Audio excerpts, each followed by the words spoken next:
Dear friends, once again welcome back to your C Meditech Online Academy.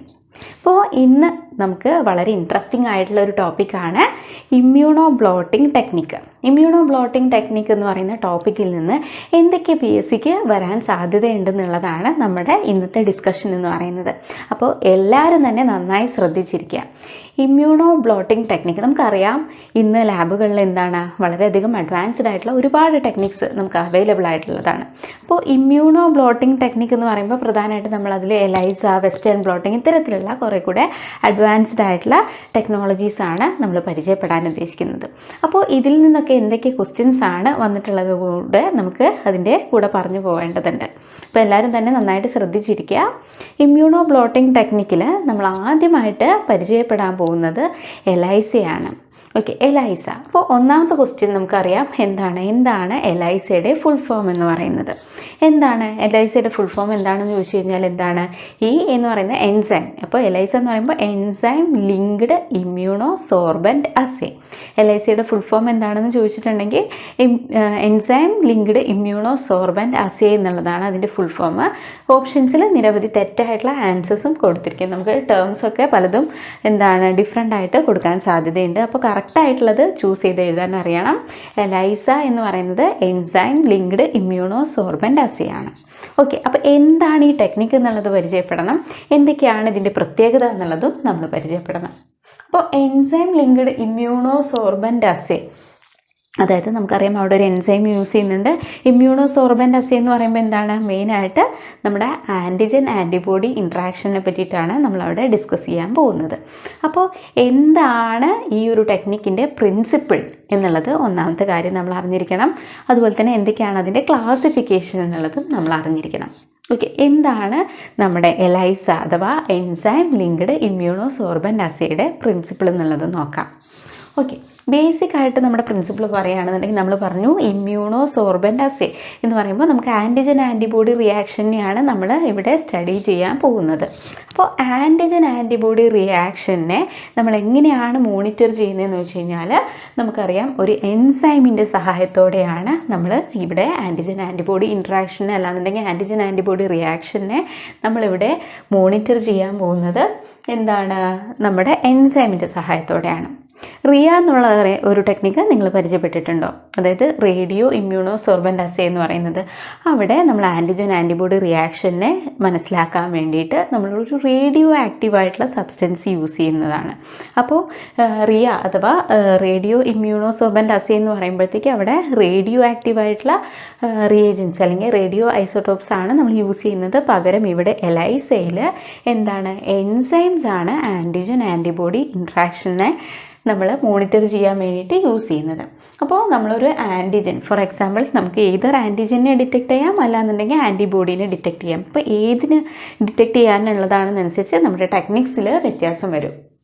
അപ്പോൾ ബേസിക്കായിട്ട് നമ്മൾ പറയുകയാണെന്നുണ്ടെങ്കിൽ നമുക്കൊരു ആൻറ്റിജൻ ഉണ്ട്, നമുക്ക് ആൻറ്റിജനുമായിട്ട് റിയാക്ട് ചെയ്യാൻ വേണ്ടിയിട്ട് നമ്മളൊരു ആൻറ്റിബോഡീനെ കൊടുക്കുകയാണ്. അപ്പോൾ ഈ ഒരു ആൻറ്റിബോഡി ഒരു എൻസൈം കോൺജുഗേറ്റഡ് ആയിട്ടുള്ള ആൻറ്റിബോഡിയാണെന്നിരിക്കെ ഈ എൻസൈം കോൺജുഗേറ്റഡ് ആയിട്ടുള്ള ആൻറ്റിബോഡി നമ്മുടെ ആൻറ്റിജനുമായിട്ട് ബൈൻഡ് ചെയ്യുന്നു. അപ്പോൾ ബൈൻഡ് ചെയ്ത് കഴിഞ്ഞാൽ നമുക്കറിയാം എൻസൈംസ് നമുക്ക് എന്തൊന്നും തരുന്നില്ല, കളറൊന്നും തരുന്നില്ല. അപ്പോൾ നമുക്ക് അതിൻ്റെ എൻസൈം അതായത് ആൻറ്റിജൻ ആൻറ്റിബോഡി ഇൻട്രാക്ഷൻ നടക്കുകയാണെന്നുണ്ടെങ്കിൽ ഈ എൻസൈം ആക്ടിവേറ്റ് ആവും. ആക്ടിവേറ്റ് ആയിട്ടുണ്ടെന്നുണ്ടെങ്കിൽ നമുക്ക് എന്ത് ചെയ്യാൻ പറ്റും, ഒരു കളറില്ലാത്ത അല്ലെങ്കിൽ കളറ് തരാൻ സാധ്യതയുള്ള ഒരു ക്രോമോജനിക് സബ്സ്ട്രേറ്റിനെ യൂസ് ചെയ്തുകൊണ്ട് നമുക്കതിൻ്റെ കളർ അതായത് ആ ഒരു റിയാക്ഷൻ എൻസൈമിൻ്റെ ആക്ടിവേഷനെ നമുക്ക് ഡിറ്റക്റ്റ് ചെയ്യാനായിട്ട് സാധിക്കും. അപ്പോൾ ആൻറ്റിജൻ ഉണ്ട്, ആൻറ്റിജനുമായിട്ട് നമ്മളൊരു എൻസൈം കോൺജുഗേറ്റ് ചെയ്തിട്ടുള്ള ആൻറ്റിബോഡി നമ്മൾ ആഡ് ചെയ്യുന്നു. അപ്പോൾ ആൻറ്റിജനും ആൻറ്റിബോഡിയും തമ്മിൽ റിയാക്ഷൻ നടന്നിട്ടുണ്ടെന്നുണ്ടെങ്കിൽ നമ്മുടെ എൻസൈം ആക്ടിവേറ്റ് ആവും. ഇതിനെ അറിയുന്നതിന് വേണ്ടിയിട്ട് നമ്മളൊരു സബ്സ്ട്രേറ്റ് ആഡ് ചെയ്ത് കൊടുക്കുന്നു. അപ്പോൾ ഈ ഒരു സബ്സ്ട്രേറ്റ് കളർലെസ് ആയിട്ടുള്ള ഒരു സബ്സ്ട്രേറ്റ് ഈ എൻസൈമിൻ്റെ ആക്ടിവേറ്റ് ആയിട്ടുള്ള എൻസൈമിൻ്റെ പ്രസൻസിൽ എന്ത് ചെയ്യും, അതൊരു കളേർഡ് പ്രൊഡക്റ്റായിട്ട് മാറും. അപ്പോൾ ആ ഒരു കളറിനെ ഡിറ്റക്റ്റ് ചെയ്യുന്നത് വഴി നമുക്ക് ആ ആൻറ്റിജൻ ആൻറ്റിബോഡി റിയാക്ഷനെ മോണിറ്റർ ചെയ്യാൻ പറ്റുന്നു. അപ്പോൾ പ്രിൻസിപ്പിൾ എല്ലാവർക്കും മനസ്സിലായിട്ടുണ്ടെന്ന് വിചാരിക്കുന്നു. ഒന്നുകൂടെ പറയാം, ശ്രദ്ധിച്ചിരിക്കുക. ഫോർ എക്സാമ്പിൾ നമുക്ക് ഒരു ആൻറ്റിജനെയാണ് ഡിറ്റക്റ്റ് ചെയ്യാനുള്ളത്. അപ്പോൾ ആൻറ്റിജനെ ഡിറ്റക്ട് ചെയ്യണം എന്നുണ്ടെങ്കിൽ നമ്മൾ എന്ത് ചെയ്യും, ഒരു ആൻറ്റിബോഡി യൂസ് ചെയ്യും. അപ്പോൾ ആൻറ്റിജൻ ആൻറ്റിബോഡി റിയാക്ഷനാണ് നമുക്ക് മോണിറ്റർ ചെയ്യാനുള്ളത്. അപ്പോൾ ആൻറ്റിജന് വേണ്ടിയിട്ട് നമ്മളൊരു എൻസൈം കോഞ്ചുഗേറ്റ് ചെയ്തിട്ടുള്ള ആൻറ്റിബോഡി ആഡ് ചെയ്യുമ്പോഴത്തേക്ക് ആൻറ്റിജൻ ആൻറ്റിബോഡി എന്ത് ചെയ്യും, റിയാക്ഷൻ നടക്കുകയും നമ്മുടെ കോഞ്ചുഗേറ്റ് ചെയ്തിട്ടുള്ള എൻസൈം ആക്ടിവേറ്റ് ചെയ്യപ്പെടുകയും ചെയ്യുന്നുണ്ട്. അപ്പോൾ ഈ എൻസൈം ആക്ടിവേറ്റ് ആയിട്ടുണ്ടോ ഇല്ലയോ എന്ന് അറിയുന്നതിന് വേണ്ടിയിട്ട് നമ്മളൊരു സബ്സ്ട്രേറ്റ് ആഡ് ചെയ്ത് കൊടുക്കുന്നു. അപ്പോൾ നമ്മുടെ എൻസൈം ആക്ടിവേറ്റ് ആയിട്ടുണ്ടെങ്കിൽ ഈ സബ്സ്ട്രേറ്റിനെ, കളർലെസ് ആയിട്ടുള്ള ഈ ഒരു സബ്സ്ട്രേറ്റിനെ അതെന്ത് ചെയ്യും, കളേർഡ് പ്രൊഡക്റ്റ് ആയിട്ട് മാറ്റും. അപ്പോൾ ഈ ഒരു കളറിനെ ഡിറ്റക്റ്റ് ചെയ്യുന്നത് വഴി നമുക്ക് ആ ഒരു ആൻറ്റിജൻ ആൻറ്റിബോഡി ഇൻട്രാക്ഷൻ നടന്നിട്ടുണ്ടോ ഇല്ലയോ എന്നുള്ളത് നമുക്ക് മനസ്സിലാക്കാനായിട്ട് പറ്റും. അപ്പോൾ വളരെ സിമ്പിളായിട്ട് നിങ്ങൾക്ക് പ്രിൻസിപ്പിൾ മനസ്സിലായിട്ടുണ്ടെന്ന് വിചാരിക്കുന്നു. ഓക്കെ, അപ്പോൾ നമുക്ക് എന്താണ് ആൻറ്റിജൻ ആൻറ്റിബോഡി നമ്മൾ പറഞ്ഞു, നമുക്ക് യൂസ് ചെയ്യാവുന്ന എൻസൈംസ്, മറ്റൊരു ക്വസ്റ്റ്യൻ വരാവുന്നതാണ്. എൻസൈംസ് ഏതൊക്കെയാണ് നമുക്ക് യൂസ് ചെയ്യാൻ പറ്റാറുള്ളതെന്ന്, കോമൺ ആയിട്ട് വരുന്ന എൻസൈംസ്, അല്ലെങ്കിൽ കുറച്ച് ഓപ്ഷൻസ് തന്നിട്ട് നമുക്ക് എന്ത് ചെയ്യും, ഇതിൽ നമ്മൾ എലൈസയ്ക്ക് വേണ്ടി യൂസ് ചെയ്യുന്ന എൻസൈമായിട്ട് യൂസ് ചെയ്യുന്ന പ്രൊഡക്റ്റ് ഏതാണെന്നുള്ളത് ചോദിക്കാറുണ്ട്. അപ്പോൾ എൻസൈമായിട്ട് നമ്മൾ യൂസ് ചെയ്യുന്നത് ആരെയാണ് എന്നുള്ളത്, അപ്പോൾ കുറച്ച് എൻസൈംസിന് നമുക്ക് പരിചയപ്പെടേണ്ടതുണ്ട്. വളരെ കോമൺ ആയിട്ട് നമ്മൾ യൂസ് ചെയ്യുന്ന ഒന്നാണ് HRP അഥവാ ഹോഴ്സ് റാഡിഷ് പെറോക്സിഡേസ് എന്ന് പറയുന്ന എൻസൈം. എന്താണ് HRPയുടെ full form? Horseradish peroxidase. Horseradish peroxidase നമ്മൾ എവിടെ നിന്നാണ് ഉണ്ടാക്കുന്നത്? റാഡിഷ് പ്ലാന്റിൻ്റെ റൂട്ടിൽ നിന്നുണ്ടാക്കുന്നതാണ് ഹോഴ്സ് റാഡിഷ് പെറോക്സിഡേസ് എന്ന് പറയുന്നത്. ഓക്കെ, രണ്ടാമത്തതാണ് ആൽക്കലൈൻ ഫോസ്ഫറ്റേസ് എന്ന് പറയുന്ന എൻസൈം. അതുപോലെ തന്നെ മറ്റൊന്നാണ് ഗാലക്ടോസിഡേസ് എന്ന് പറയുന്ന എൻസൈം. അപ്പോൾ തന്നിട്ടുള്ളതിൽ നിന്ന് LICക്ക് വേണ്ടി യൂസ് ചെയ്യുന്ന എൻസൈം ഏതാണെന്ന് ചോദിച്ചിട്ടുണ്ടെങ്കിൽ നമുക്ക് ഇതിലേതെങ്കിലും ഓപ്ഷനിലുണ്ടെന്നുണ്ടെങ്കിൽ നമുക്കതിനെ ഐഡൻറ്റിഫൈ ചെയ്യാൻ പറ്റണം. അപ്പോൾ കോമൺ ആയിട്ട് നമ്മൾ യൂസ് ചെയ്യുന്ന എൻസൈംസ് ഏതൊക്കെയാണെന്ന് ചോദിച്ചിട്ടുണ്ടെന്നുണ്ടെങ്കിൽ ഒന്ന് ഹോഴ്സ് റാഡിഷ് പെറോക്സിഡേസ് എൻസൈം ഉണ്ട്, ആൽക്കലൈൻ ഫോസ്ഫറ്റേസ് എൻസൈം ഉണ്ട്, അതുപോലെ തന്നെ ഗാലക്ടോസിഡേസ് എൻസൈം ഉണ്ട്. ഓക്കെ, അപ്പോൾ അതിൻ്റെ പ്രിൻസിപ്പിൾ പഠിച്ചു. അതുപോലെ തന്നെ നമ്മളതിൻ്റെ എൻസൈംസിനെ പറ്റി പഠിച്ചു. ഇനി നമ്മൾ വളരെയധികം കോമൺ ആയിട്ട് യൂസ് ചെയ്യുന്നൊരു ക്രോമോജനാണ് ഡൈ അമിനോ ബെൻസിഡീൻ എന്ന് പറയുന്നത്. അപ്പോൾ ക്രോമോജനെ നമ്മൾ, അതായത് തന്നിട്ടുള്ളതിൽ നിന്ന് കോമൺ ആയിട്ട് യൂസ് ചെയ്യുന്ന ക്രോമോജൻ ഏതാണെന്ന് ചോദിച്ചു കഴിഞ്ഞാൽ ഡൈ അമിനോ ബെൻസിഡീൻ പോലുള്ള ക്രോമോജൻസൊക്കെ നമുക്ക് യൂസ് ചെയ്യാനായിട്ട് പറ്റും. ഓക്കെ, ഇനി നമുക്ക് ഇമ്പോർട്ടൻ്റ് ആയിട്ട് വരുന്ന മറ്റൊരു ടോപ്പിക്കാണ് അതിൻ്റെ മെത്തേഡ്സ് എന്തൊക്കെയാണെന്നുള്ളത്, എലൈസയുടെ മെത്തേഡ്സ്. അപ്പോൾ പല ടൈപ്പ് ഓഫ് എലൈസ നമുക്ക് ചെയ്യാനായിട്ട് പറ്റുന്നുണ്ട്.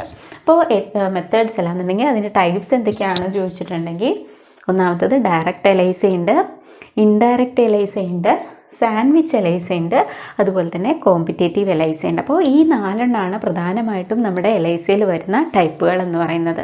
ഒന്ന് ഡയറക്റ്റ് എലൈസ, രണ്ടാമത്തെന്ന് പറയുന്നത് ഇൻഡയറക്റ്റ് എലൈസ, മൂന്നാമത്തേതെന്ന് പറയുന്നത് സാൻഡ്വിച്ച് എലൈസ, ആൻഡ് നാലാമത്തെന്ന് പറയുന്നത് കോമ്പറ്റേറ്റീവ് എലൈസ. എന്താണ് ഈ 4 എലൈസകളും തമ്മിലുള്ള ബന്ധം അല്ലാന്നുണ്ടെങ്കിൽ എന്താണ് ഇതിൻ്റെ പ്രത്യേകത എന്നുള്ളത് വളരെ ഷോർട്ടായിട്ട് നമുക്കൊന്ന് നോക്കാം. ഇപ്പോൾ ഡയറക്റ്റ് എലൈസ നമ്മൾ പറയുകയാണെന്നുണ്ടെങ്കിൽ എന്താണ് ഡയറക്റ്റ് എലൈസ എന്ന് പറയുമ്പോൾ, ഡയറക്റ്റ് എന്നുള്ളതിന്, അതായത് ഓർത്ത് വയ്ക്കാൻ വേണ്ടിയിട്ട്, ഡയറക്റ്റ് എന്ന് പറയുമ്പോഴത്തേക്ക് നമ്മുടെ പ്രൈമറി ആൻറ്റിബോഡി, അതായത് പ്രൈമറി ആൻറ്റിബോഡി എന്ന് പറയുന്നത് എന്താണ്, ആൻറ്റിജനുമായിട്ട് ഡയറക്റ്റായിട്ട് ബൈൻഡ് ചെയ്യുന്ന ആദ്യത്തെ ആൻറ്റിബോഡീനെയാണ് നമ്മൾ പ്രൈമറി ആൻറ്റിബോഡി എന്ന് പറയുന്നത്. അപ്പോൾ ഈ പ്രൈമറി ആൻറ്റിബോഡിയായിട്ടാണ് നമ്മുടെ എൻസൈം കോഞ്ചുഗേറ്റ് ചെയ്തിട്ടുള്ളത് എന്നുണ്ടെങ്കിൽ നമ്മളതിനെ ഡയറക്റ്റ് എലൈസ എന്ന് വിളിക്കാൻ പറ്റും. അപ്പോൾ ഫോർ എക്സാമ്പിൾ നമ്മൾ പറയുകയാണെന്നുണ്ടെങ്കിൽ നമ്മൾ എലൈസ ചെയ്യുന്നത് നമ്മുടെ മൈക്രോ പ്ലേറ്റുകളിലാണ്. ഇപ്പോൾ ഒരു മൈക്രോ പ്ലേറ്റിൽ എത്ര വെല്ലുണ്ടെന്ന് ചോദിച്ചിട്ടുണ്ടെന്നുണ്ടെങ്കിൽ, ഇതൊക്കെ സാധാരണ ചോദിച്ചു കണ്ടിട്ടുള്ള ക്വസ്റ്റ്യൻസ് ആണ്. ഒരു മൈക്രോ പ്ലേറ്റിൽ എത്ര വെല്ലുകൾ ഉണ്ടായിരിക്കും? ഇപ്പോൾ നോർമൽ കണ്ടീഷൻ ആണെന്നുണ്ടെങ്കിൽ 8x12 വെൽസ് ആണ് നമുക്കൊരു മൈക്രോ പ്ലേറ്റിൽ കാണുന്നത്. ടോട്ടൽ 96, അതായത് 8x12 വെൽസ് ആണ് നമുക്ക് ഒരു മൈക്രോ പ്ലേറ്റിൽ ഉണ്ടാകുന്നത്. അതായത് 96 വെൽസ് ആണ് നമുക്കൊരു മൈക്രോ പ്ലേറ്റിൽ അവൈലബിൾ ആയിട്ടുള്ളത്. ഓക്കെ, അപ്പോൾ ഈ നമ്മുടെ മൈക്രോ പ്ലേറ്റിൽ നമുക്കൊരു ആൻറ്റിജൻ ഉണ്ട്. either അതിൽ കോട്ട് ചെയ്തിട്ടുള്ള ആൻറ്റിജൻ ആയിരിക്കാം, അല്ലാന്നുണ്ടെങ്കിൽ നമ്മൾ ആഡ് ചെയ്യുന്നതായിരിക്കാം. അപ്പോൾ നമ്മുടെ മൈക്രോ പ്ലേറ്റിൽ ഒരു ആൻറ്റിജൻ കോട്ടഡ് ആയിട്ടുണ്ട്. അപ്പോൾ നമ്മൾ അതിലേക്ക് എൻസൈം, അതായത് നമ്മുടെ പ്രൈമറി ആൻറ്റിബോഡി, എൻസൈം ടാഗ് ചെയ്തിട്ടുള്ള ഒരു പ്രൈമറി ആൻറ്റിബോഡി നമ്മൾ ആഡ് ചെയ്യുകയാണ് അവിടെ. അത് കൂടാതെ തന്നെ ഒരു സബ്സ്ട്രേറ്റ് നമ്മൾ ആഡ് ചെയ്യുമ്പോഴത്തേക്ക് എൻസൈം ആക്ടിവേറ്റ് ആവുകയാണെന്നുണ്ടെങ്കിൽ അവിടെ കളേർഡ് പ്രൊഡക്ഷൻ, അതായത് അത് ക്രോമോജനിക് സബ്സ്ട്രേറ്റ് എന്താണ് കളർ റിലീസ് ചെയ്യുന്നു. അങ്ങനെ ആ കളറിനെ വെച്ചിട്ട് നമുക്ക് ആ ആൻറ്റിജൻ ആൻറ്റിബോഡി ഇൻട്രാക്ഷനെ മനസ്സിലാക്കാൻ പറ്റുന്നു. അപ്പോൾ ഇതാണ് ഡയറക്റ്റ് എലൈസ എന്ന് പറയുന്നത്. അപ്പോൾ ഡയറക്റ്റ് എലൈസ എന്ന് പറയുമ്പോൾ നമ്മൾ ഓർക്കേണ്ട ഒരു കാര്യം, നമ്മുടെ എൻസൈം കോഞ്ചുഗേറ്റ് ചെയ്തിട്ടുള്ളത് പ്രൈമറി ആൻറ്റിബോഡിയിലാണ്. പ്രൈമറി ആൻറ്റിബോഡി എന്ന് പറയുമ്പോഴത്തേക്ക് ആദ്യമായിട്ട് അറ്റാച്ച് ചെയ്യുന്ന, അതായത് ഫസ്റ്റ് ആൻറ്റിബോഡി, ഇപ്പോൾ ഏതൊരു ആൻറ്റിജനുമായിട്ട് അറ്റാച്ച് ചെയ്യുന്ന ഫസ്റ്റത്തെ ആൻറ്റിബോഡിനെയാണ് നമ്മൾ പ്രൈമറി ആൻറ്റിബോഡി എന്ന് പറയുന്നത്. ഈ പ്രൈമറി ആൻറ്റിബോഡിയുമായിട്ടാണ് നമ്മുടെ എൻസൈം കോഞ്ചുഗേറ്റ് ചെയ്തിട്ടുള്ളതെന്നുണ്ടെങ്കിൽ അത് നമുക്ക് ഡയറക്റ്റ് എലൈസ എന്ന് വിളിക്കാൻ പറ്റും. ഇപ്പോൾ ഫോർ എക്സാമ്പിൾ നമ്മൾ പറയുകയാണെങ്കിൽ, ഒന്നുകൂടെ പറയാം, നമ്മുടെ മൈക്രോ ടൈറ്റർ പ്ലേറ്റിലേക്ക് നമ്മുടെ സാമ്പിൾ ആഡ് ചെയ്യുന്നു. നമ്മുടെ സാമ്പിളിൽ ആൻറ്റിജൻ ഉണ്ടെന്ന് വിചാരിക്കാം. അപ്പോൾ ഈ ആൻറ്റിജനെ ഡിറ്റക്റ്റ് ചെയ്യാൻ വേണ്ടിയിട്ട് നമ്മൾ എന്ത് ചെയ്യും? നമ്മൾ എൻസൈം കോഞ്ചുഗേറ്റ് ആയിട്ടുള്ള ഒരു പ്രൈമറി ആൻറ്റിബോഡീനെ നമ്മൾ ആഡ് ചെയ്യുന്നു. അപ്പോൾ മൈക്രോ ടൈറ്റർ പ്ലേറ്റിലേക്ക് നമ്മുടെ സാമ്പിൾ ആഡ് ചെയ്യുന്നു. സാമ്പിളിൽ എന്തുണ്ട്? ആൻറ്റിജൻ ഉണ്ട്. ഈ ആൻറ്റിജനെ ഡിറ്റക്റ്റ് ചെയ്യാൻ വേണ്ടിയിട്ട് നമ്മളൊരു പ്രൈമറി ആൻറ്റിബോഡി, എൻസൈം കോഞ്ചുഗേറ്റ് ചെയ്തിട്ടുള്ള ഒരു പ്രൈമറി ആൻറ്റിബോഡീനെ നമ്മൾ ആഡ് ചെയ്ത് കൊടുത്തു. അപ്പോൾ എന്ത് ചെയ്യും? സ്വാഭാവികമായിട്ടും നമ്മുടെ ആൻറ്റിജനും ആൻറ്റിബോഡിയും തമ്മിൽ റിയാക്ഷൻ നടക്കും. അപ്പോൾ നമ്മുടെ എൻസൈം ആക്ടിവേറ്റ് ആവും. അപ്പോൾ ഈ ഒരു എൻസൈമിൻ്റെ ആക്ടിവേഷൻ നമ്മൾ ഡിറ്റക്റ്റ് ചെയ്യാൻ വേണ്ടിയിട്ട് നമ്മളൊരു സബ്സ്ട്രേറ്റ് ആഡ് ചെയ്യും. സബ്സ്ട്രേറ്റ് എന്ത് ചെയ്യും? ഒരു കളേർഡ് പ്രൊഡക്റ്റായിട്ട് മാറും. ആ കളറിനെ വെച്ച് നമ്മൾ ആ ആൻറ്റിജൻ ആൻറ്റിബോഡി റിയാക്ഷനെ നമ്മൾ മനസ്സിലാക്കുന്നു. അപ്പോൾ ഇതാണ് ഡയറക്റ്റ് എലൈസയിൽ വരുന്നത്. അടുത്തതായിട്ട് ഇൻഡയറക്റ്റ് എലൈസ. അപ്പോൾ നമ്മൾ പറഞ്ഞു ഡയറക്റ്റ് എലൈസയിൽ പ്രൈമറി ആൻറ്റിബോഡി ആയിട്ടാണ് നമ്മുടെ എൻസൈം കോഞ്ചുഗേറ്റ് ചെയ്തിട്ടുള്ളതെന്ന് പറഞ്ഞു. ഇൻഡയറക്റ്റ് എലൈസയിൽ എന്താണ്? നമ്മുടെ സെക്കൻഡറി ആൻറ്റിബോഡിയുമായിട്ടാണ് നമ്മുടെ എൻസൈം കോഞ്ചുഗേറ്റ് ചെയ്തിട്ടുള്ളത്. അപ്പോൾ എന്താണ് സെക്കൻഡറി ആൻറ്റിബോഡി എന്ന് പറഞ്ഞു കഴിഞ്ഞാൽ, അതായത് പ്രൈമറി ആൻറ്റിബോഡി നമ്മൾ പറഞ്ഞു ആൻറ്റിജനുമായിട്ട് ഫസ്റ്റ്, അതായത് ആദ്യം നമ്മൾ ആഡ് ചെയ്യുന്ന ആൻറ്റിബോഡീനെ നമ്മൾ പ്രൈമറി ആൻറ്റിബോഡി എന്ന് പറയുന്നത്. മോസ്റ്റ്ലി ആൻറ്റിജനുമായിട്ട് ബൈൻഡ് ചെയ്യുന്ന ആൻറ്റിബോഡിയാണ് പ്രൈമറി ആൻറ്റിബോഡി എന്ന് പറയുന്നത്. സെക്കൻഡറി ആൻറ്റിബോഡി എന്ന് പറയുമ്പോൾ ഈ പ്രൈമറി ആൻറ്റിബോഡിയുമായിട്ട് അറ്റാച്ച് ചെയ്യുന്ന, അല്ലാന്നുണ്ടെങ്കിൽ പ്രൈമറി ആൻറ്റിബോഡിയിലേക്ക് ബൈൻഡ് ചെയ്യുന്ന ആൻറ്റിബോഡീനെയാണ് നമ്മൾ സെക്കൻഡറി ആൻറ്റിബോഡി എന്ന് പറയുന്നത്. അപ്പോൾ ഇത്തരത്തിൽ രണ്ടാമത്തെ ആൻറ്റിബോഡിയിലാണ് നമ്മുടെ എൻസൈം കോഞ്ചുഗേറ്റ് ചെയ്തിട്ടുള്ളതെന്നുണ്ടെങ്കിൽ നമ്മൾ അതിനെ ഇൻഡയറക്റ്റ് എലൈസ എന്ന് വിളിക്കാൻ പറ്റും. ഇപ്പോൾ ഫോർ എക്സാമ്പിൾ ഇവിടെ നമ്മൾ ജസ്റ്റ് ഒരു പിക്ചർ കൊടുത്തിട്ടുണ്ട്. ഇത് നമ്മുടെ മൈക്രോ ടൈറ്റർ പ്ലേറ്റിലേക്ക് നമ്മൾ സാമ്പിൾ ആഡ് ചെയ്തു. അപ്പോൾ യൂഷ്വലി നമ്മുടെ ആൻറ്റിജൻ കോട്ടഡ് ആയിട്ടുള്ള മൈക്രോ ടൈറ്റർ പ്ലേറ്റ് ആയിരിക്കും ഉണ്ടായിരിക്കുക. അപ്പോൾ ആൻറ്റിജൻ കോട്ടഡ് ആയിട്ടുള്ള മൈക്രോ ടൈറ്റർ പ്ലേറ്റിലേക്ക് നമ്മുടെ സീറം സാമ്പിൾ, നമ്മുടെ ആൻറ്റിബോഡി നമ്മൾ ആഡ് ചെയ്യുകയാണ്. അപ്പോൾ സീറത്തിൽ നമ്മുടെ ആൻറ്റിബോഡീസ് ഉണ്ടായിരിക്കും. ഇത് ഓൾറെഡി ആൻറ്റിജൻ കോട്ട് ചെയ്തിട്ടുള്ള മൈക്രോ ടൈറ്റർ പ്ലേറ്റിലേക്ക് നമ്മൾ ആഡ് ചെയ്യുന്നു. അപ്പോൾ മൈക്രോ ടൈറ്റർ പ്ലേറ്റിൽ ആൻറ്റിജൻ ഉണ്ട്, നമ്മുടെ സീറം സാമ്പിൾ ആഡ് ചെയ്യുമ്പോൾ ആൻറ്റിബോഡി ഉണ്ട്. അപ്പോൾ സ്വാഭാവികമായിട്ടും ആൻറ്റിജൻ ആൻറ്റിബോഡി റിയാക്ഷൻ നടക്കും. പക്ഷേ ഇവിടെ എൻസൈം ഒന്നും ഇല്ലാത്തത് കാരണം നമുക്കതിനെ ഡിറ്റക്റ്റ് ചെയ്യാൻ പറ്റിയിട്ടില്ല. അപ്പോൾ ഈ ഒരു ആൻറ്റിബോഡിയുമായിട്ട് ബൈൻഡ് ചെയ്യുന്ന വിധത്തിൽ നമ്മൾ എൻസൈം കോഞ്ചുഗേറ്റ് ചെയ്തിട്ടുള്ള സെക്കൻഡറി ആൻറ്റിബോഡീനെ ആഡ് ചെയ്യുന്നു. നമ്മുടെ micro ടൈറ്റർ plate already antigen coat ചെയ്തിട്ടുള്ള മൈക്രോ ടൈറ്റർ പ്ലേറ്റ് എടുക്കുന്നു. ഇതിലേക്ക് സീറം സാമ്പിൾ ആഡ് ചെയ്യുമ്പോൾ അതായത് ആൻറ്റിബോഡിനെയാണ് നമുക്ക് ഡിറ്റക്റ്റ് ചെയ്യേണ്ടതെന്നുണ്ടെങ്കിൽ എന്ത് ചെയ്യുന്നു? നമ്മുടെ സീറം സാമ്പിളിലുള്ള ആൻറ്റിബോഡീസ് ആഡ് ചെയ്യുന്നു. അപ്പോൾ സ്വാഭാവികമായിട്ടും മൈക്രോ ടൈറ്റർ പ്ലേറ്റിലുള്ള ആൻറ്റിജൻസും നമ്മുടെ ആൻറ്റിബോഡിയും തമ്മിൽ റിയാക്ഷൻ നടക്കും. പക്ഷേ അവിടെ എൻസൈംസ് ഒന്നും ഇല്ലാത്തത് കാരണം ആ ആൻറ്റിജൻ ആൻറ്റിബോഡി റിയാക്ഷൻ നമുക്ക് മനസ്സിലാക്കാൻ പറ്റിയിട്ടില്ല. അപ്പോൾ നമുക്കതിനെ മനസ്സിലാക്കാൻ വേണ്ടിയിട്ട് നമ്മൾ എന്ത് ചെയ്യുന്നു? സെക്കൻഡറി ഒരു എൻസൈം കോഞ്ചുഗേറ്റ് ചെയ്തിട്ടുള്ള രണ്ടാമതൊരു ആൻറ്റിബോഡി നമ്മൾ ആഡ് ചെയ്യുന്നു, സെക്കൻഡറി ആൻറ്റിബോഡി. അപ്പോൾ എൻസൈം ടാഗ് ചെയ്തിട്ടില്ലെങ്കിൽ എൻസൈം കോഞ്ചുഗേറ്റ് ചെയ്തിട്ടുള്ള സെക്കൻഡറി ആൻറ്റിബോഡി ആഡ് ചെയ്യുന്നു. അപ്പോൾ ഇത് പോയിട്ട് നമ്മുടെ പ്രൈമറി ആൻറ്റിബോഡിയിലേക്ക് അറ്റാച്ച് ചെയ്യും. അപ്പോൾ ഈ ഒരു റിയാക്ഷന് എന്ത് ചെയ്യും? എൻസൈം ആക്ടിവേറ്റ് ആവും. എൻസൈമിൻ്റെ ആക്ടിവേഷൻ അറിയുന്നതിന് വേണ്ടിയിട്ട് നമ്മളൊരു ക്രോമോജൻ ആഡ് ചെയ്ത് കൊടുക്കുന്നു. ഈ ക്രോമോജൻ കളർലെസ് ആയിട്ടുള്ള ഈ ഒരു സബ്സ്ട്രേറ്റ് എന്ന് പറയുന്ന ഒരു കളേർഡ് പ്രൊഡക്റ്റ് തരുന്നു. അങ്ങനെ നമ്മൾ ഈ ഒരു ആൻറ്റിജൻ ആൻറ്റിബോഡി റിയാക്ഷനെ മനസ്സിലാക്കുന്നു. അപ്പോൾ ഇൻഡയറക്റ്റ് എലൈസയിൽ മോസ്റ്റ്ലി നമ്മൾ ബോഡീനെയാണ് നമ്മൾ ഡിറ്റക്റ്റ് ചെയ്യാൻ ഉദ്ദേശിക്കുന്നത്. ഡയറക്റ്റ് എലൈസ ആകുമ്പോഴത്തേക്ക് കൂടുതലായിട്ട് നമ്മൾ ആൻറ്റിജൻസിനെയാണ് ഡിറ്റക്റ്റ് ചെയ്യാൻ ഉദ്ദേശിക്കുന്നത്. ഓക്കെ, അപ്പോൾ ഡയറക്റ്റ് എലൈസ എന്താണ്, ഇൻഡയറക്റ്റ് എലൈസ എന്താണെന്നുള്ളൊരു ഐഡിയ കിട്ടിയിട്ടെന്ന് വിചാരിക്കുന്നു. ഡയറക്റ്റ് എലൈസയിൽ ഓർത്ത് വയ്ക്കുക, നമ്മുടെ പ്രൈമറി ആൻറ്റിബോഡിയുമായിട്ടാണ് എൻസൈം കോഞ്ചുഗേറ്റ് ചെയ്തിട്ടുള്ളത്. ഇൻഡയറക്റ്റ് എലൈസയിലാണെന്നുണ്ടെങ്കിൽ നമ്മുടെ സെക്കൻഡറി ആൻറ്റിബോഡിയുമായിട്ടാണ് നമ്മുടെ എൻസൈംസിനെ കോൺജുഗേറ്റ് ചെയ്തിട്ടുള്ളത്. മൂന്നാമത്തെ എലൈസ എന്ന് പറയുന്നത് കേൾക്കാൻ കുറച്ച് ഇൻട്രസ്റ്റ് ഉള്ള പേരാണ് സാൻഡ്വിച്ച് എലൈസ. അപ്പോൾ എന്താണ് സാൻഡ്വിച്ച്? സാൻഡ്വിച്ച് നമുക്കറിയാം, അതായത് രണ്ട് ബണ്ണിൻ്റെ അല്ലെങ്കിൽ രണ്ട് ബണ്ണിൻ്റെ ഇടയിൽ എന്ത് എന്ന് വെച്ച് കഴിഞ്ഞാൽ നമുക്ക് ഇപ്പോൾ നമ്മുടെ എന്താണ് ചിക്കൻ അല്ലാന്നുണ്ടെങ്കിൽ എന്തെങ്കിലും സാൻഡ്വിച്ച് ചെയ്തിട്ടുള്ളത്. അപ്പോൾ അതുപോലെ തന്നെയാണ് ഇവിടെ നമുക്ക് എലൈസയിലും വരുന്നത്. സാൻഡ്വിച്ച് എലൈസ എന്ന് പറയുമ്പോൾ രണ്ട് ആൻറ്റിബോഡീസിനിടയിൽ നമ്മൾ ആൻറ്റിജനെ എന്ത് ചെയ്യുന്നതാണ്, സാൻഡ്വിച്ച് ചെയ്യുന്നൊരു ടെക്നിക്ക് പോലെയാണ് സാൻഡ്വിച്ച് എലൈസ നമ്മൾ അങ്ങനെ അറേഞ്ച് ചെയ്തിട്ടുള്ളത്. അപ്പോൾ നമ്മുടെ മൈക്രോ ടൈറ്റർ പ്ലേറ്റ് ഫോർ എക്സാമ്പിൾ നമുക്ക് ഏതൊരു ആൻറ്റിജനെയോ അല്ലാന്നുണ്ടെങ്കിൽ ആൻറ്റിബോഡീനോ ഡിറ്റക്റ്റ് ചെയ്യാൻ പറ്റും.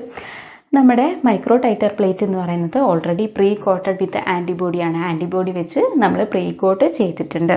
അപ്പോൾ ആൻറ്റിബോഡി വെച്ച് പ്രീ കോട്ട് ചെയ്തിട്ടുള്ള നമ്മുടെ മൈക്രോ ടൈറ്റർ പ്ലേറ്റിലേക്ക് നമ്മുടെ സാമ്പിൾ ആഡ് ചെയ്യുന്നു. നമ്മുടെ സാമ്പിൾ ആഡ് ചെയ്യുമ്പോഴത്തേക്ക് നമുക്ക് അതിൽ ആൻറ്റിജൻ ഉണ്ടെന്ന് വിചാരിക്കുക. മൈക്രോ ടൈറ്റർ പ്ലേറ്റിലുള്ള ആൻറ്റിബോഡിയുമായിട്ട് നമ്മുടെ ഈ ആൻറ്റിജൻ ബൈൻഡ് ചെയ്യുന്നതാണ്. അപ്പോൾ ഇവിടെ ആൻറ്റിജൻ ആൻറ്റിബോഡി ബൈൻഡിങ് നടന്നിട്ടുണ്ട്. അപ്പോൾ നമ്മളൊരു എന്താണ് നമ്മുടെ ആൻറ്റിബോഡി അല്ലാന്നുണ്ടെങ്കിൽ ഒരു പ്രൈമറി ആൻറ്റിബോഡി ആഡ് ചെയ്യുന്നു. പ്രൈമറി ആൻറ്റിബോഡി കൂടാതെ തന്നെ അത് ഏതർ നമ്മുടെ ഡയറക്റ്റ് എലൈസയിലാണ്, ഡയറക്റ്റ് സാൻഡ്വിച്ച് മെത്തേഡ് ആണെന്നുണ്ടെങ്കിൽ നമ്മുടെ ഈ പ്രൈമറി ആൻറ്റിബോഡിയിലേക്ക് തന്നെ ഏതർ എൻസൈംസിനെ കോൺജുഗേറ്റ് ചെയ്യാവുന്നതാണ്. ഇനി ഇതൊരു ഇൻഡയറക്റ്റ് മോഡലിലാണെന്നുണ്ടെങ്കിൽ നമ്മുടെ സെക്കൻഡറി ആൻറ്റിബോഡിയിലേക്കായിരിക്കും എൻസൈം എന്തായിട്ടുണ്ടായിരിക്കുക, കോൺജുഗേറ്റ് ചെയ്തിട്ടുണ്ടായിരിക്കുക. അതിനെ അപ്പോൾ ഈ ഒരു റിയാക്ഷൻ നടന്നിട്ടുണ്ടെങ്കിൽ നമ്മുടെ എന്തായിരിക്കും, എൻസൈം ആക്ടിവേറ്റ് ആവും. എൻസൈം ആക്ടിവേറ്റ് ആകുമ്പോൾ നമ്മുടെ സബ്സ്ട്രേറ്റിനെ, കളർലെസ് ആയിട്ടുള്ള സബ്സ്ട്രേറ്റിനെ ഇതൊരു കളേർഡ് പ്രൊഡക്റ്റാക്കി മാറ്റും. അപ്പോൾ ഇൻഡയറക്റ്റ് എലൈസ, അതായത് സാൻഡ്വിച്ച് എലൈസ തന്നെ ഡയറക്റ്റ് മെത്തേഡിലും ഇൻഡയറക്റ്റ് മെത്തേഡിലും നമുക്ക് ചെയ്യാൻ പറ്റും. അപ്പോൾ ഇത് ഓൾറെഡി ഒരു pre coated antibody, pre coated ആയിട്ടുള്ള മൈക്രോ ടൈറ്റർ പ്ലേറ്റ് എടുക്കുന്നു. അതിലേക്ക് നമ്മുടെ സാമ്പിളിലെ ആൻറ്റിജൻ ആഡ് ചെയ്യുന്നു. ഏതർ പ്രൈമറി ആൻറ്റിബോഡിയിലേക്ക് നമുക്ക് എൻസൈമിനെ കോൺജുഗേറ്റ് ചെയ്യാം, അല്ലാന്നുണ്ടെങ്കിൽ സെക്കൻഡറി ആൻറ്റിബോഡിയിലേക്ക് നമുക്ക് കോൺജുഗേറ്റ് ചെയ്യാം. അപ്പോൾ അതിനെ ബേസ് ചെയ്തിട്ട് ഡയറക്റ്റ് ഇൻഡയറക്റ്റ് മെത്തേഡായിട്ട് നമുക്ക് സാൻഡ്വിച്ച് എലൈസ ചെയ്യാവുന്നതാണ്. ഇനി ലാസ്റ്റത്തെയാണ് നമ്മുടെ കോമ്പറ്റേറ്റീവ് എലൈസ എന്ന് പറയുന്നത്. കോമ്പറ്റേറ്റീവ് എലൈസ എന്ന് പറയുമ്പോൾ ആസ് നെയിം ഇൻഡിക്കേറ്റ് ചെയ്യുന്ന പോലെ തന്നെ അവിടെ എന്തിനു വേണ്ടിയിട്ടുള്ള ഒരു കോമ്പറ്റേഷൻ മോഡലിലാണ് നമ്മളതിനെ അറേഞ്ച് ചെയ്തിട്ടുള്ളത്. അപ്പോൾ നമ്മൾ വളരെ സിമ്പിളായിട്ട് എന്താണ് കോമ്പറ്റേറ്റീവ് എലൈസ നമുക്കൊരു ഐഡിയ കിട്ടാൻ വേണ്ടി പറയുകയാണെന്നുണ്ടെങ്കിൽ, ആദ്യം നമ്മുടെ ആൻറ്റിജൻ ആൻറ്റിബോഡി നമ്മൾ എന്ത് ചെയ്യുന്നു, പുറത്ത് അതിനെ ഇപ്പോൾ നമ്മുടെ സാമ്പിളിൽ ആൻറ്റിജൻ ആണുള്ളത്, നമുക്ക് ആൻറ്റിജനെ ഡിറ്റക്ട് ചെയ്യണമെന്നുണ്ടെങ്കിൽ നമ്മൾ അതിലേക്ക് ആൻറ്റിബോഡി ആഡ് ചെയ്യുന്നു. ഈ ആൻറ്റിജൻ ആൻറ്റിബോഡി മിക്സ്ചറിനെ നമ്മൾ എന്ത് ചെയ്യുന്നു, ഒരു പ്രീ കോട്ടഡ് ആയിട്ടുള്ള, അതായത് ആൻറ്റിബോഡി പ്രീ കോട്ടഡ് ആയിട്ടുള്ള ഒരു വെല്ലിലേക്ക് നമ്മൾ ആഡ് ചെയ്ത് കൊടുക്കുന്നു. അപ്പോൾ ആൻറ്റിജൻ ഫ്രീ ആണെന്നുണ്ടെങ്കിൽ മാത്രമാണ് നമുക്ക് എന്തിൽ, അതായത് നമുക്ക് ഈ മൈക്രോ ടൈറ്റർ പ്ലേറ്റിൽ എന്ത് കിട്ടുന്നുണ്ടായിരിക്കാം, അവർ പോയിട്ട് ബൈൻഡ് ചെയ്യുന്നുണ്ടായിരിക്കും. അപ്പോൾ ഫ്രീ ആയിട്ട് ആൻറ്റിജൻസ് ഉണ്ടെങ്കിലാണ് അവർ മൈക്രോ ടൈറ്റർ പ്ലേറ്റിലുള്ള ആൻറ്റിബോഡീസുമായിട്ട് ബൈൻഡ് ചെയ്യുന്നുണ്ടായിരിക്കുക. അപ്പോൾ എന്താണ്, ഇപ്പോൾ ഫ്രീ ആയിട്ടുള്ള ആൻറ്റിജൻസ് ഇല്ല എന്നുണ്ടെങ്കിൽ നമുക്കവിടെ റിയാക്ഷൻ നടക്കില്ല, കളർ പ്രൊഡക്ഷനും ഉണ്ടായിരിക്കില്ല. ഇപ്പോൾ ഒരുപാട് ആൻറ്റിജൻസ് ഉണ്ടെന്നുണ്ടെങ്കിൽ എന്താണ്, ഒരുപാട് ആൻറ്റിജൻസ് ഉണ്ടെന്നുണ്ടെങ്കിൽ നമ്മൾ ആഡ് ചെയ്തിട്ടുള്ള ആൻറ്റിബോഡിനേക്കാളും കൂടുതൽ എമൗണ്ട് ആൻറ്റിജൻസ് ഉണ്ടാകും. അപ്പോൾ ഇവർ ഫ്രീ ആയിട്ടുള്ള ഈ ആൻറ്റിജൻസ് നമ്മുടെ മൈക്രോ ടൈറ്റർ പ്ലേറ്റിലുള്ള ആൻറ്റിബോഡിയുമായിട്ട് ബൈൻഡ് ചെയ്യുകയും നമുക്ക് കളർ കിട്ടുകയും ചെയ്യുന്നു. അപ്പോൾ എന്താണ്, നമ്മുടെ ആൻറ്റിജൻസ് കൂടുതലാണെന്നുണ്ടെങ്കിൽ നമുക്കിവിടെ കളർ പ്രൊഡക്ഷൻ കൂടുതലായിട്ട് കിട്ടുന്നുണ്ടായിരിക്കും. ഓക്കെ, അപ്പോൾ എന്താണെന്ന് മനസ്സിലായിട്ടുണ്ട് വിചാരിക്കുന്നു. അതായത് ആദ്യം നമ്മൾ പുറമേ എന്ത് ചെയ്യുന്നു, ആൻറ്റിജൻ ആൻറ്റിബോഡി മിക്സ്ചർ ഉണ്ടാക്കുന്നു. എന്നിട്ട് നമുക്കിപ്പോൾ ആൻറ്റിജനെ ആണെന്നുണ്ടെങ്കിൽ നമ്മൾ അതിലേക്ക് ഒരു പ്രീ ടൈട്രേറ്റഡ് വോളിയം ആയിട്ടുള്ള ആൻറ്റിബോഡീസ് ആഡ് ചെയ്യുന്നു. അപ്പോൾ മോർ എമൗണ്ട് ഓഫ് ആൻറ്റിജൻ ഉണ്ടെന്നുണ്ടെങ്കിൽ നമ്മൾ ഈ ഒരു ആൻറ്റിജൻ ആൻറ്റിബോഡി മിക്സ്ചറിനെ നമ്മൾ ആൻറ്റിബോഡി പ്രീ കോട്ട് ചെയ്തിട്ടുള്ള ഒരു മൈക്രോ ടൈറ്റർ പ്ലേറ്റിലേക്ക് ആഡ് ചെയ്യുകയാണെന്ന് വിചാരിക്കാം. ഇപ്പോൾ മൈക്രോ ടൈറ്റർ പ്ലേറ്റിലേക്ക് ആഡ് ചെയ്യുമ്പോഴത്തേക്ക് ഫ്രീ ആയിട്ടുള്ള ആൻറ്റിജൻ ഉണ്ടെങ്കിൽ മാത്രമാണ് അവർ മൈക്രോ ടൈറ്റർ പ്ലേറ്റിലുള്ള ആൻറ്റിബോഡിയുമായിട്ട് ബൈൻഡ് ചെയ്യുകയുള്ളൂ. അപ്പോൾ അത്തരം കണ്ടീഷനിൽ മാത്രമേ അവിടെ കളർ പ്രൊഡക്ഷൻ ഉണ്ടാവുകയുള്ളൂ. അപ്പോൾ ഇതാണ് നമ്മുടെ എലൈസ എന്ന് പറയുന്ന ടെക്നിക്കിനെ പറ്റിയിട്ട് ബേസിക്കായിട്ട് നമുക്ക് അറിയാനുള്ളത്. ഫസ്റ്റ് ക്വസ്റ്റ്യൻ എന്ന് പറയുന്നത് എലൈസയുടെ ഫുൾ ഫോം എന്താണെന്നുള്ളത് ഓർത്തു വയ്ക്കുക. രണ്ടാമത്തത് എന്താണ് അതിൻ്റെ പ്രിൻസിപ്പിൾ എന്നുള്ള കാര്യം ഓർത്തു വയ്ക്കുക. അതിൽ ഏതൊക്കെ എൻസൈംസ് ആണ് കോമൺ ആയിട്ട് യൂസ് ചെയ്യുന്നത്, അതുപോലെ തന്നെ സബ്സ്ട്രേറ്റ് ഏതൊക്കെയാണ് യൂസ് ചെയ്യാൻ പറ്റുന്നത് എന്നുള്ളത് ഓർത്ത് വയ്ക്കാം. അപ്പോൾ HRPക്ക് നമ്മൾ കോമൺ ആയിട്ട് യൂസ് ചെയ്യുന്നതാണ് ഡാബ് എന്ന് പറയുന്നത്, അതായത് ഡൈ അമിനോ ബെൻസിഡിൻ എന്ന് പറയുന്ന സബ്സ്ട്രേറ്റിനെ കോമൺ ആയിട്ട് horse radish peroxidase enzyme use ചെയ്യുമ്പോൾ ഉപയോഗിക്കുന്ന സബ്സ്ട്രേറ്റ് ആണ് ഡൈ അമിനോ ബെൻസിഡിൻ എന്ന് പറയുന്നത്. ഇനി അത് കഴിഞ്ഞിട്ട് അതിൻ്റെ മെത്തേഡ്സ് എന്താണെന്നുള്ളത് നമ്മൾ ഡിസ്കസ് ചെയ്ത് കഴിഞ്ഞു. ഡയറക്റ്റ് എലൈസ് എന്താണ്, ഇൻഡയറക്റ്റ് എലൈസ് എന്താണ്, അതുപോലെ തന്നെ സാൻഡ്വിച്ച് എലൈസ് എന്താണ്, കോമ്പറ്റേറ്റീവ് എലൈസ് എന്താണെന്നുള്ളത്. അപ്പോൾ ഇത്രയും കാര്യങ്ങളൊക്കെയാണ് നമുക്ക് എലൈസയിൽ ഓർത്ത് വയ്ക്കാനുള്ളത്.